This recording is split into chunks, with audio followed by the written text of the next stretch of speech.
नमस्कार, चर्चा में आपका स्वागत है। मैं हूं दीप्ति शाही सिंह। रामजी लाल सुमन का राणा सांगा को लेकर बयान पर विवाद अभी थमा नहीं था कि अब खुद समाजवादी पार्टी के मुखिया और उत्तर प्रदेश के पूर्व मुख्यमंत्री अखिलेश यादव का ऐसा बयान सामने आया है जिसको लेकर यूपी का सियासी पारा हाई हो गया है।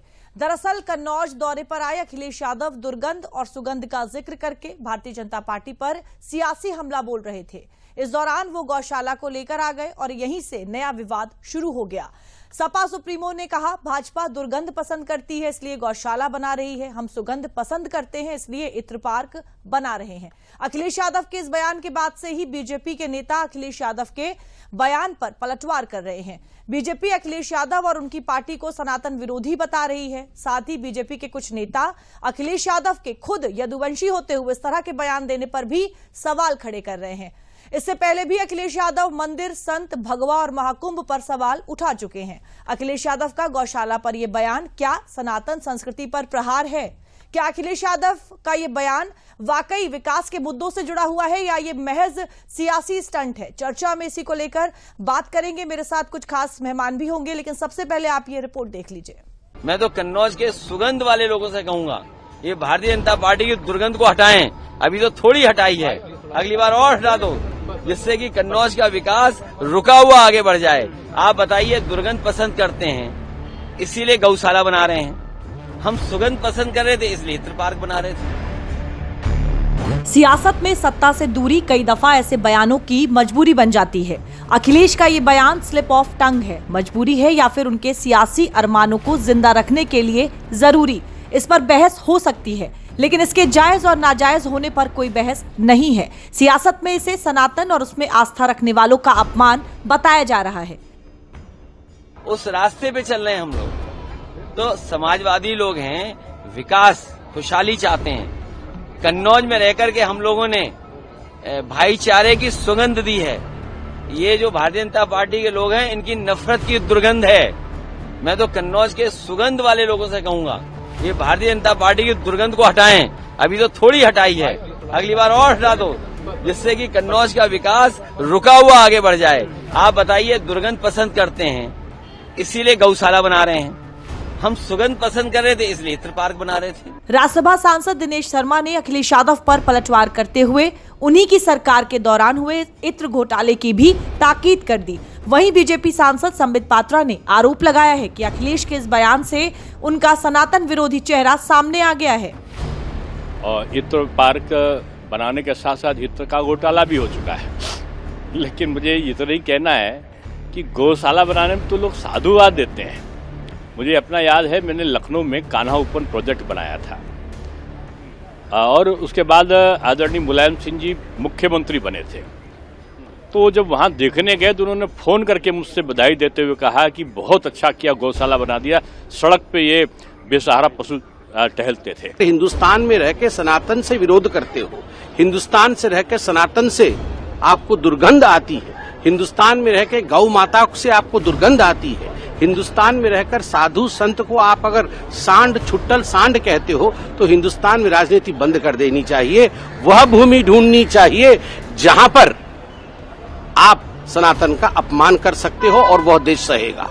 यह देश सनातन का अपमान नहीं सहेगा। यह देश साधु संतों में नंदी देखती है जो शिव को धारण करके चलते हैं, और यह देश गौ में माता देखती है।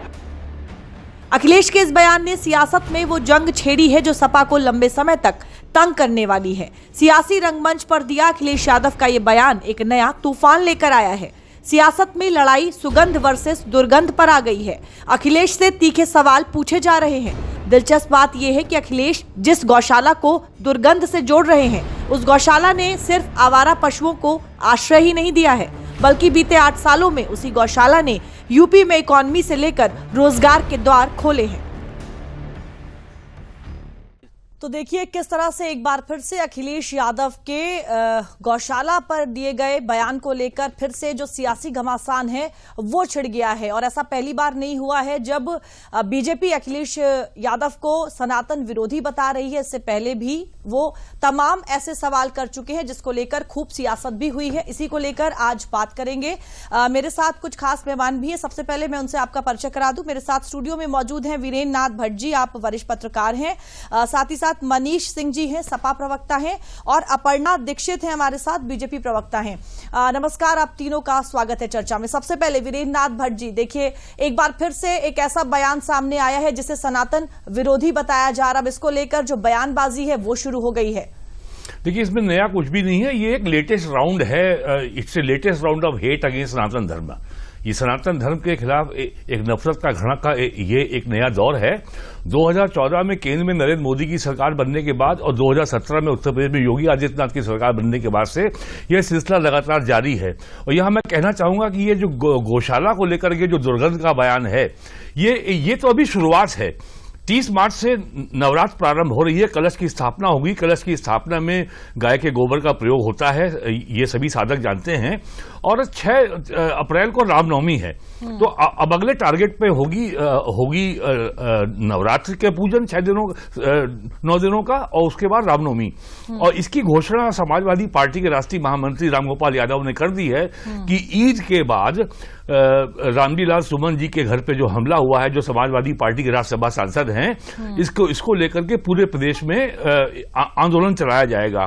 तो ये कोई नई बात नहीं है। और खास करके पिछले 5 सालों से समाजवादी पार्टी की ओर से कभी रामचरितमानस को लेकर के जो है लगातार अपांजा टिप्पणियां की गई। फिर आपने देखा अभी दिसंबर, जनवरी, मार्च में किस तरीके से महाकुंभ के खिलाफ अभियान चलाया गया। राज्यसभा में समाजवादी पार्टी की सांसद जया बच्चन ने कहा कि कुंभ में हजारों लोग मर गए, हजारों लोगों की लाशें कुंभ में बहा दी गई।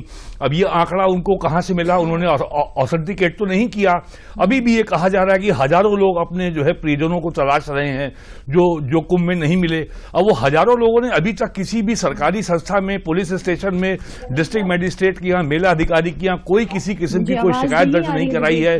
कोई उन्होंने जो है उन्होंने ये नहीं कहा कि उनके परिजन नहीं मिल रहे हैं।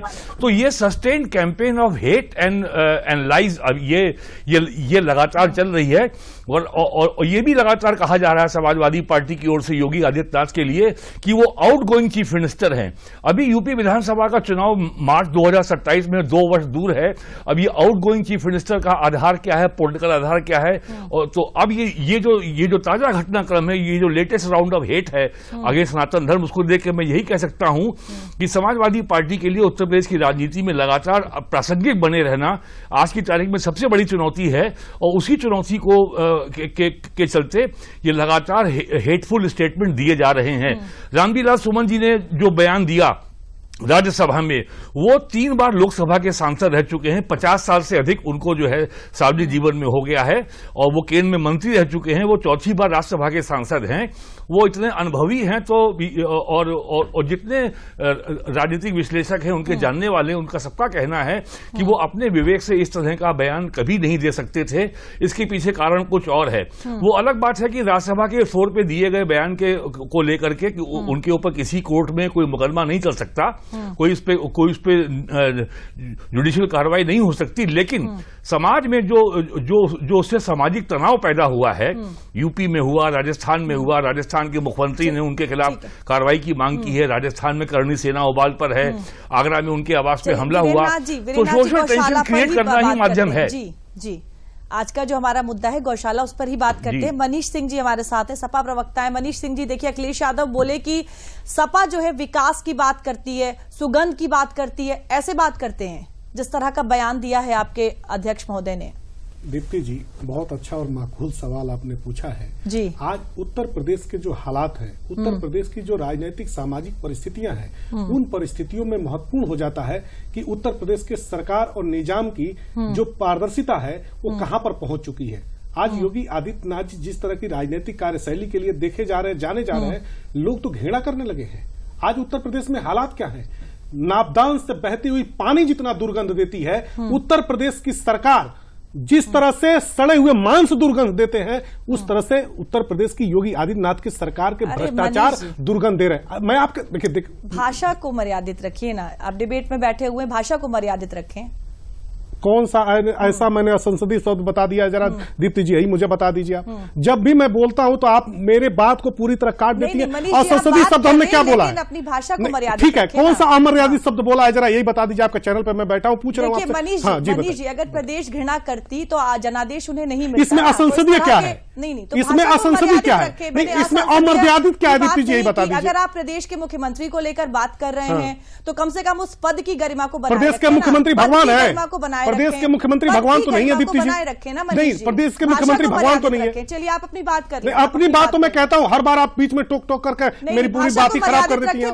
नहीं, मैं अमर्यादित कौन से शब्द बोले, जरा यही बता दीजिए। और संसदीय कोई शब्द मैंने बोला हो तो बता दीजिए आप मुझको। मनीष जी देखिए, मर्यादा भी होती है भाषा। मैंने कौन सा अमर्यादित बात बोला, यही तो मैं पूछ रहा हूँ, बहुत विनम्र होकर के पूछ रहा हूँ, यही कि कौन सा अमर्यादित शब्द बोला है मैंने। के जो मुख्यमंत्री हैं उनके लिए, अरे वो मुख्यमंत्री है, जनता के मुख्यमंत्री है, वो भगवान नहीं है दीप्ति जी। फिर यही बात मैं कह रहा हूँ, आपसे पहले भी इस तरह के विवाद हो चुके हैं, इसीलिए मैं बार बार कहता हूँ कि मैं कोई अमर्यादित शब्द नहीं बोलता हूँ। बैठकर अपनी भाषा को अमर्यादित कौन सा शब्द, यही तो मैं पूछ रहा हूँ। आप एंकर हैं, बहुत योग्य एंकर है, मैं आपसे पूछ रहा हूँ कि कौन सा मैंने अमर्यादित शब्द बोला, शब्दों का इस्तेमाल कौन सा शब्द बोला, पूछ तो रहा हूँ मैं, कौन सा शब्द मैंने बोला। चलिए मनीष जी, आप अपनी बात रख लें, आप अपनी बात पूरी कर लें। योगी आदित्यनाथ की सरकार पूरी तरह से दबंगई, लंपटाई, गुंडई पर उतारू है। आज के समय में उत्तर प्रदेश की पूरी जनमानस सामाजिक सौहार्द की पक्षधर थी, लेकिन योगी आदित्यनाथ की सरकार ने सांप्रदायिकता का रंग घोल करके पूरी तरह से समाज को बांट दिया है, छिन्न भिन्न किया है। एक बात। दूसरी जो महत्वपूर्ण बात है दीप्ति जी, योगी आदित्यनाथ से पूछिए, गौशाला, उपवन जितने भी उत्तर प्रदेश में हैं, आज हमारी गाय माताएं वहां पर मरी हुई मिल रही हैं। उनको खाने के लिए चारा सरकार की तरफ से नहीं दिया जा रहा है, और बनाने के लिए गौशाला के नाम पर जो धनों का बंदरबाट किया इस सरकार ने, लूट लिया पूरे उत्तर प्रदेश के गौशालाओं से जो बनाने का उत्तर प्रदेश की जनमानस का पैसा था। हमारे नेता श्री अखिलेश यादव जी के बयान को इतना भारतीय जनता पार्टी सनातन से क्यों जोड़ रही है? अगर सनातन से आप जोड़ रहे हैं तो पूछिए योगी आदित्यनाथ से कि उनके पिताजी जब मरे थे, उनका देहांत हुआ था, तो योगी आदित्यनाथ क्यों नहीं दाह संस्कार में गए? सनातन संबित पात्रा का बयान अभी आप सुना रही थी। पूछिए नरेंद्र मोदी से कि उनकी माताजी का जब देहांत हुआ था तो नरेंद्र मोदी जी ने क्या मुंडन कराना भी आपने संस्कार में, सनातन में सिखाया नहीं गया है? क्या उनको इतनी शिक्षा नहीं मिली है? और सनातन का ढिढोरा पीटने वाले झूठे लोग श्री अखिलेश यादव जी के नेतृत्व में समता और समानता की बात की जाती है, और यही हमारा सनातन धर्म सिखाता है कि सबका आदर करिए, सबका सम्मान करिए और सबको लेकर के साथ चलिए। योगी आदित्यनाथ की सरकार आज भ्रष्टाचार की आकंठ में डूबी हुई है। पूरे समूचे उत्तर प्रदेश को कर्ज में डाल करके योगी आदित्यनाथ अगर अपने बयान को लेकर के घूम रहे हैं तो घूमते रहे। 2027 के बाद से जनता इनको न घूमने लायक छोड़ेगी, न इनको सरकार बनाने लायक छोड़ेगी। योगी आदित्यनाथ सत्ता से बेदखल होंगे या दुर्गंधित सरकार सत्ता से बेदखल होगी, और श्री अखिलेश यादव जी उत्तर प्रदेश की निजाम के मुख्यमंत्री बनेंगे और जनता के लिए काम करेंगे। चलिए ठीक है, इस पूरे मामले को लेकर राकेश त्रिपाठी हैं, बीजेपी प्रवक्ता हैं, और ओपी राजभर जो हैं, क्या कुछ कहा उन्होंने, पहले वो सुनवा देते हैं आपको।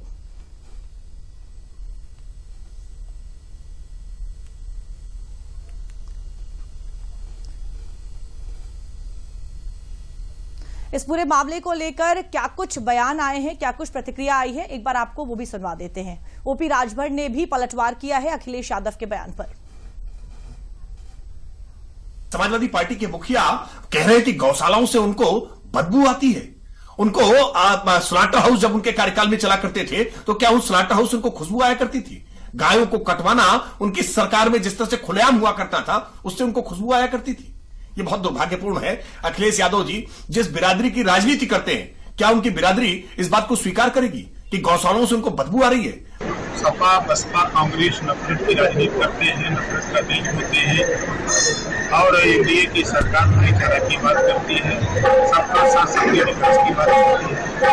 ये चीजें एनडीए सरकार में वहाँ नफरत है, यहाँ भाईचारा है। विकास की बात कर रहे हैं आप, रोजगार की बात कर रहे हैं, तो उसमें आप किसी भी धर्म विशेष की बात क्यों करते हैं? किसी ऐसी संस्कृति की, किसी ऐसी परंपरा को क्यों बीच में लेकर आते हैं? क्या जरूरी है हर बार इस तरह के ही जो बयान है वो सामने आए? क्या आप सीधे विकास के मुद्दों की बात नहीं कर सकते, लोगों से जुड़े मुद्दों की बात नहीं कर सकते? इसके अलावा और क्या करें? वो वो इस्लामी आतंकवाद के बारे में बोल नहीं सकते, वो जिहाद के बारे में बोल नहीं सकते। संभल के दंगों में पुलिस के ऊपर हमला किया गया और जो लोग दंगों में मारे गए उनको समाजवादी पार्टी की ओर से 5-5 लाख रुपए का मुआवजा दिया गया। संभल के दंगों में पाकिस्तान की ऑर्डिनेंस फैक्ट्री में बने हुए कारतूस मिले, उसके खिलाफ वो बोल नहीं सकते। तो और वो बोले क्या?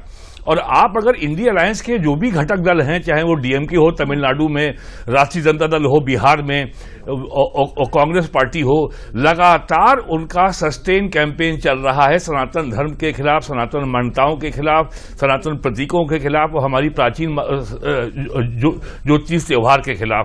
और कर्नाटक में कांग्रेस की सरकार के वहां के मुख्यमंत्री क्या बोलते हैं, और वहां के जो कांग्रेस के अध्यक्ष हैं खड़गे जी, उनके पुत्र वहां मंत्री हैं, वो क्या बोलते हैं। तमिलनाडु के मुख्यमंत्री स्टालिन के बेटे जो वहां डिप्टी चीफ मिनिस्टर स्टालिन, उन्होंने कहा कि सनातन धर्म जो डेंगू है, कोरोना वायरस है, एड्स है और जितने भी गंदे से और जो अभद्र शब्द हो सकते हैं उसका उन्होंने प्रयोग किया। तो ये तो इस अलायंस की, इस गठबंधन की ये सोची समझी साजिश है कि अगर भारतीय जनता पार्टी के पीछे सनातन संस्कृति के आधार पर हिंदू वोटों का अगर कंसोलिडेशन हो रहा है, अगर वो गोलबंद हो रहा है, तो उसको कैसे रोका जाए। उत्तर प्रदेश में जिस तरीके से जातीय भेद मिट रहे हैं, जिस तरीके से पिछले 35 सालों में जातिवाद का जहर फैलाया गया, कभी बहुजन के नाम पर, कभी मंडल के नाम पर, और जब मंडल लागू हुआ था तब ये कहा जाता था 1990 में कि भाइयों मंडल लागू हो गया है, अब डीएम सीएम पीएम तीनों अपने होंगे। अब 35 साल बाद लोगों को समझ में आ गया कि कौन किसका हुआ। केवल एक पार्टी के एक परिवार के सारे लोगों को फायदा हुआ और आज उसके 5 सांसद लोकसभा में हैं और एक राज्यसभा में और एक विधायक है। एक ही परिवार के 6 सांसद हैं इस समय लोकसभा राज्यसभा मिलाकर के, और एक विधानसभा में है। तो इसके अलावा और वो करे क्या? जो वो काम कर रहे हैं, कभी रामचरितमानस आ जाता है, कभी महाकुंभ आ जाता है, अब आजकल जो है वो गौशाला आ गया, फिर नवरात्रि आएगी और फिर रामनवमी आएगी। बिल्कुल, हमारे साथ अपर्णा दीक्षित भी जुड़ गई हैं, बीजेपी प्रवक्ता है। नमस्कार मैम, स्वागत है आपका चर्चा में। अपर्णा जी, देखिए अखिलेश यादव ने कहा है कि बीजेपी को गौशाला बनवा रही है क्योंकि उसे दुर्गंध पसंद है और हमें सुगंध पसंद है, इसलिए हमने इत्र पार्क बनवा रहे हैं और इस तरह के हम काम कर रहे हैं। देखिए, दुर्गंध तो उनकी सोच में है, मैं ये मानती हूँ। मुझे इको हो रही आवाज। जी बोले, आपकी आवाज आ रही है अपर्णा जी, आवाज हमें आ रही है। जी आवाज आ रही है जी अपर्णा जी, आपकी आवाज हमें मिल रही है। जी जी जी। तो देखिए, मैं ये मानती हूँ कि इस प्रकार के बयान देने से पहले वो खुद भी एक ग्वाले समाज से आते हैं। माना जाता है कि यादव समुदाय भगवान श्री कृष्ण का समुदाय माना जाता है और उन्होंने ये परंपरा शुरू की थी, तो भगवान श्री कृष्ण का अपमान कर रहे हैं। खैर, आपकी पार्टी में क्या ये इस तरीके की परंपराओं का लगातार आवागमन होता रहता है? रामचरितमानस को लेकर पिछली बार बोला गया था। लेकिन मैं एक बात बता दूं, हमारे सनातन धर्म में गौ माता का क्या महत्व है, ये किसी को नहीं भूलना चाहिए। एक साइंटिफिक महत्व भी दिया गया है, कई किताबों में ऐसा लिखा गया है, लेकिन नहीं, इस पर राजनीति नहीं होनी चाहिए थी। लेकिन उन्होंने इस तरीके का बयान दिया, तो मैं ये मानती हूँ सोच में गंदगी भरी हुई है, इसलिए उनको हर जगह गंदगी नजर आती है। जबकि गौ माता को हम पूछते हैं, उनका दूध पीते हैं, और हम बता दें गौ माता अगर वो चारा भी खाती है तो हमारे घर वालों को दूध के माध्यम से औषधि देने का काम करती है। उनमें इतने गुण पाए जाते हैं, गुणों की खान मानी जाती है। लेकिन आपने फिर भी इसको चलो राजनीति का मुद्दा बनाया, तो डेफिनेटली जनता आपको अब धीरे धीरे, दरअसल हुआ ये है उत्तर प्रदेश में जब से समाजवादी पार्टी की सीट्स में बढ़ोतरी हुई है, तो इनको एक सत्ता का मद आ गया है और ये लगातार इस तरीके का बयान देके एक विशेष समुदाय को खुश करने की कोशिश करते रहते हैं, जो बहुत ही भयानक होने वाला है भविष्य की राजनीति के लिए। क्योंकि आमतौर पर ये स्पष्ट है, आपने लोकसभा में बोला था कि संविधान खतरे में है, तो आप अपने ही लोगों के, अपनी ही जाति के नहीं हो पा रहे हैं और आपने जाति को विभाजित करने की बात की थी। तो अब बताइए आप क्या खतरे में है? क्या आपकी मानसिकता ही खतरनाक हो चुकी है अपने ही लोगों के लिए? आप कुछ भी ऊल जुलूल बोल रहे हैं, क्या ये बोलना चाहिए था? कुछ भी बोल रहे हैं आपके प्रवक्ता महोदय विपक्ष के, लेकिन ये कहीं से भी स्पष्ट रूप से कोई स्वीकार नहीं करेंगे। आज की जनता, भारतवर्ष की जनता, सनातन धर्म में रहने वाला कोई भी व्यक्ति गाय माता का अपमान नहीं बर्दाश्त कर सकती। रही बात कि आप बात करो कि भारतीय जनता पार्टी ने शुरुआत कर दी, तो मैं बता दूं आपको कि धर्म की राजनीति में, या फिर जैसे ही छावा मूवी रिलीज हुई, आपने क्या किया? आपके ही एमएलए को दर्द हुआ दिल में और आके उन्होंने संसद में और उन्होंने राणा सांगा जी के लिए क्या बोला, जो हमारे वीर पुरुष थे उनका अपमान किया। जब आपको लगा कि इसके परिणाम दूरगामी खतरनाक हो सकते हैं तो आपने किस तरीके से उसमें वापसी करी, लेकिन उसके बाद भी आपको माफी नहीं मिलेगी एक समाज द्वारा जिसका आप लगातार अपमान करते हैं। ठीक है। और एक बात आपकी ये सोच और दर्शाती है, मैं बता दूं कि आप अगर मोहम्मद गजनबी के, क्या आप बाबर के, आपके सब लोग बोलते हैं समर्थक हैं आप, तो आज आपकी सोच में स्पष्ट रूप से मुझे खास तौर से देखने को मिला कि आप उन्हीं के पूर्वजों को मानते हैं, आप सनातन धर्म के पूर्वजों को नहीं मानते हैं। पॉलिटिक्स में आखिर कितना और आगे जाएंगे आप? सनातन धर्म का अपमान हर बार हर पल करते हैं, कब तक सहा जाएगा? नहीं सहेगी ये जनता, स्पष्ट रूप से ये कह देना है मुझे। चलिए ठीक है अपर्णा जी, आपका जो वीडियो है वो हमें क्लियर नहीं आ रहा है, एक बार फिर से आपको हम जोड़ने की कोशिश करते हैं, तब तक आपके जो तमाम सवाल उनके जवाब ले लेते हैं मनीष जी से। बोले मनीष जी। दीप्ति जी, करणी सेना का इन्होंने जिक्र किया। करणी सेना के राष्ट्रीय अध्यक्ष की हत्या होती है और करणी सेना चुपचाप उस दर्द को सह लेती है और एक बार भी सड़कों पर उतर करके प्रतिकार नहीं करती है, क्योंकि जो बिश्नोई है जिसने उस हत्या की जिम्मेदारी ली वो भारतीय जनता पार्टी की सरकार के गुजरात में जेल में बंद है। क्यों चुपचाप हो गए, क्यों खामोश हो गए? अरे दिनेश शर्मा जो इनका बयान अभी आप सुना रही थी मां जानकी के ऊपर जितनी गंभीर टिप्पणियां किया, क्या ये करणी सेना सोई हुई थी? दिनेश शर्मा ने क्या कहा? कहा कि मां जानकी टेस्ट ट्यूब बेबी है। इससे बड़ा अपमान भारतीय जनमानस के लिए और सनातन के लिए क्या हो सकता है कि जब हमारी मां जानकी को टेस्ट ट्यूब बेबी कहा गया। तीसरी बात दीप्ति जी, सबसे महत्वपूर्ण बात है, इस भारतीय जनता पार्टी से पूछिए कि 9 लाख करोड़ रुपए आज उत्तर प्रदेश पर कर्जा है। 44,000 प्रति व्यक्ति, मां के गर्भ में पलने वाला बच्चा भी 44,000 रुपए के कर्जदार है। 36,000 को मुझे अपनी बात कह लेने दीजिए, आप पत्रकार है, वरिष्ठ है, मुझे अपनी बात कह लेने दीजिए, फिर अपनी बात कहिएगा। 9 लाख करोड़ रुपए के कर्जे में यूपी का 9 लाख करोड़ रुपए के कर्जे में उत्तर प्रदेश है। 44,000 प्रति व्यक्ति कर्जदार है। योगी आदित्यनाथ जी उलंग खटोला लेकर के उड़ते रहिए, लेकिन जनमानस जब अपना हिसाब किताब मांगेगी तो आप जवाब नहीं दे पाएंगे। पूछिए इन भारतीय जनता पार्टी वालों से कि डेवलपमेंट के नाम पर 200 लाख करोड़ रुपए हाल के 8 वर्षों में योगी आदित्यनाथ की सरकार को मिले हैं। इन 200 लाख करोड़ रुपए का उत्तर प्रदेश आज खंडहर में तब्दील है।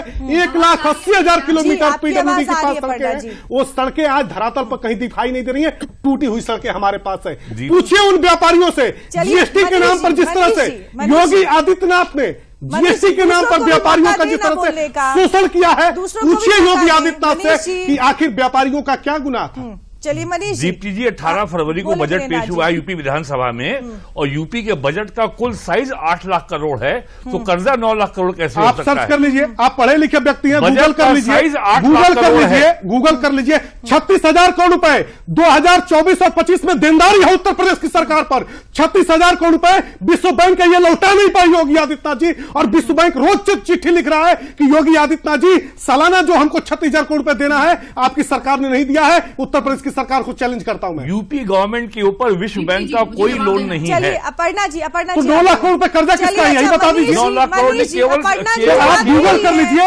अगर मैं गलत बयानी कर रहा हूं तो मेरे ऊपर FIR कर दे सरकार। इतना बजट साइज नहीं है। बजट साइज हो या न हो, इस सरकार ने केवल जो है खटोला घूमने में खर्च किया है, विज्ञापन में खर्च किया है सरकार। अपर्णा जी को बोल लेने दे, दूसरों को भी तो अपनी बात रखने देना, समय हमारे पास लिमिटेड है।